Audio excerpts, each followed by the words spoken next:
मणिपुर शांति पसंद करने वाले इस राज्य में क्या हो गया?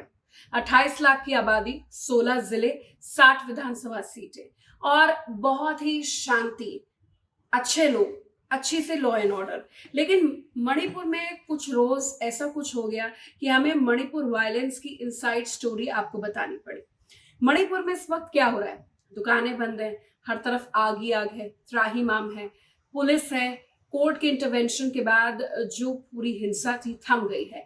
सदियों से चला आ रहा है। इस मामले की बड़ी वजह क्या है और क्या मुख्य कारण है कि 3 समुदाय में पूरी तरीके से खरी खोटी हो रही है और ये समुदाय एक दूसरे को देखना बर्दाश्त नहीं कर रहे। मणिपुर में हिंसा हो क्यों रही है? नागा, कुकी, मैतेई समुदाय का विवाद क्या है? ये सारी कहानी मैं आपको बताऊंगी, लेकिन उससे पहले मणिपुर की डेमोग्राफी समझने की बहुत जरूरत है। इसकी डेमोग्राफिक स्थिति क्या है वो आपको समझा देते हैं, तब आपको समझ में आएगा कि इस विवाद ने तूल कैसे पकड़ी।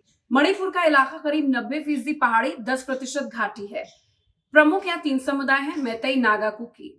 ये आदिवासी समुदाय है। मैतेई आदिवासी नहीं है, नागा कुकी आदिवासी है। मैतेई समुदाय करीब 53% है, नागा कुकी मिलाकर 40% है। इन तीनों के सिवा यह मुस्लिम आबादी है। गैर आदिवासी जो समुदाय मयांग है वो यहाँ रहता है।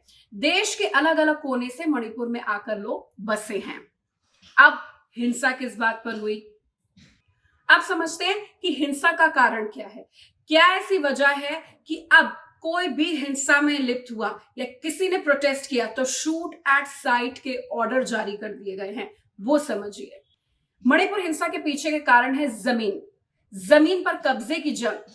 गैर आदिवासी समुदाय होने की वजह से 53% मैतेई राज्य के 10% घाटी के क्षेत्र में सीमित है। 90% एरिया है वो पहाड़ी है।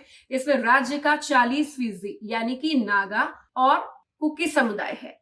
नागा कुकी चाहे तो घाटी में जाकर वो बस जाए, लेकिन गैर आदिवासी होने की वजह से मैतेई पहाड़ियों पर नहीं रह सकते हैं। नागा कुकी आदिवासी, इसलिए उनके लिए कुछ प्रावधान अलग है। यही वजह है कि नागा और कुकी मैतेई समुदाय को अनुसूचित जनजाति का दर्जा देने की मांग का विरोध लगातार कर रहे हैं। मैतेई उच्च न्यायालय ने 20 अप्रैल को राज्य सरकार को निर्देश दिया था कि वो मैतेई समुदाय को अनुसूचित जनजाति की लिस्ट में शामिल करने के अनुरोध पर 4 हफ्ते के भीतर विचार करे। कोर्ट ने कहा कि सिफारिश को केंद्र के पास विचार के लिए भेजा जाए। मैतेई को एसटी श्रेणी में शामिल करने के कदम के विरोध में कुकी संगठनों ने आदिवासी एकजुटता मार्च निकाला और फिर क्या था? हिंसा शुरू हो गई। विरोध के मुख्य कारण मैतेई एसटी दर्जा चाहते थे। अब सवाल ये उठने लग गया कि उन्नत होने के बावजूद उन्हें एसटी का दर्जा चाहिए क्यों? इसी को लेकर विरोध हो रहा है। अब अशांति इतनी बढ़ गई है, पूरा मामला इतना बिगड़ गया है, इतना ज्यादा बवाल वहां पर फैल गया है कि अब केंद्र सतर्क हो गया है। गृह मंत्री अमित शाह, इन्होंने पड़ोसी राज्यों के मुख्यमंत्रियों से बात की है। अमित शाह ने असम, नागालैंड, मिजोरम सहित मणिपुर के पड़ोसी राज्य के मुख्यमंत्रियों से लगातार संपर्क बनाया हुआ है। मौजूदा स्थिति को हल करने के लिए मणिपुर को वो सहायता प्रदान करने का आग्रह कर चुके हैं। दशकों से दुश्मनी की आग लगातार पनप रही है।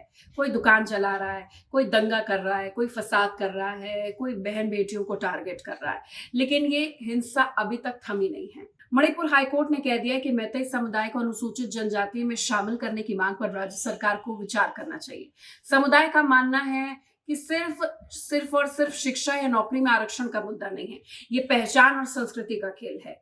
हाईकोर्ट के निर्देश के बाद जब अनुसूचित जनजाति में शामिल करने की मांग पर विचार करने की चर्चा जोर पकड़ने लग गई, तो इस विरोध में आदिवासी एकता मार्च जो निकला, उसके बाद से ये बवाल लगातार शुरू हुआ और नतीजा ये था कि मणिपुर जल रहा था, जल रहा है और जल सकता है आगे, अगर इन तमाम चीजों में वैमनस्य ना खत्म किया जाए और सामंजस्य ना बैठाया जाए।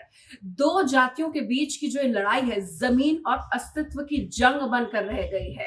हम बाहरी लोगों से हमारे फौजी लड़ते हैं, लेकिन असली चैलेंज तो यहाँ पर अंदर है। मणिपुर वायलेंस एक उदाहरण है जिसके कारण ये विवाद एक नहीं बल्कि दशकों से चला आ रहा है और विवाद थम नहीं रहा है। केंद्र राज्य सरकार इसको थामने में अब सतर्कता बरत रही है, अब एग्रेशन दिखा रही है, अब कोर्ट भी एक्टिव है। शूट एट साइट से अब कुछ नहीं होगा। पक्षों को बैठाकर वैमनस्य खत्म करना, दशकों पुराना विवाद और जमीन जंग और जल जंगल जमीन की जो ये लड़ाई है, जो अस्तित्व है, उसको वाकई खत्म करने के लिए ठोस कारण निकालना जरूरी है। हम अपील ये करेंगे कि इस तरीके की वायलेंस में ना आप फंसे, क्योंकि वायलेंस से किसी भी समस्या का हल नहीं है। सोल्यूशन सिर्फ वहां पर है जहां यूनानिमस कंसेंट है।